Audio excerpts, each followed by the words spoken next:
Mbah Soleh merupakan marbot atau penjaga dan pengurus masjid di Masjid Ampel yang juga merupakan murid dari Sunan Ampel. Sebagai marbot, Mbah Soleh termasuk orang yang sangat rajin membersihkan Masjid Ampel sampai Sunan Ampel pun senang dengan hal tersebut. Suatu ketika, Mbah Soleh meninggal dunia. Marbot Masjid Ampel harus mendapatkan penggantinya dari para santri yang ada di sana. Akan tetapi, kondisi masjid tersebut ternyata tetap terlihat kotor meskipun telah dibersihkan. Ada seorang pun yang bisa mengurus kebersihan masjid sebersih saat dilakukan Mbah Soleh. Melihat kondisi masjid yang selalu kotor itu pun, Sunan Ampel teringat dengan Mbah Soleh yang telah meninggal. Tiba-tiba saja, Sunan Ampel berkata, seandainya Mbah Soleh masih hidup, pasti masjid ini kembali bersih. Mengejutkannya, Mbah Soleh kembali hidup dan telah berada di pengimaman masjid sedang menyapu lantai. Seluruh lantai pun menjadi bersih kembali.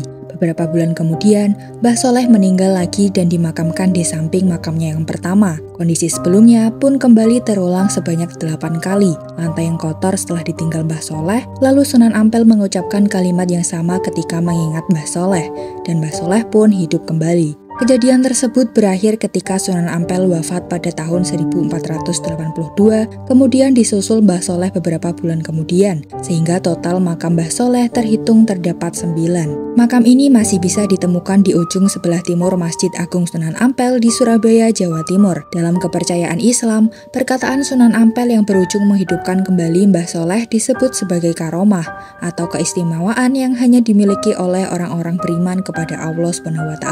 Bagaimana seseorang dapat memiliki kemampuan tersebut masih menjadi pertanyaan di luar kuasa manusia.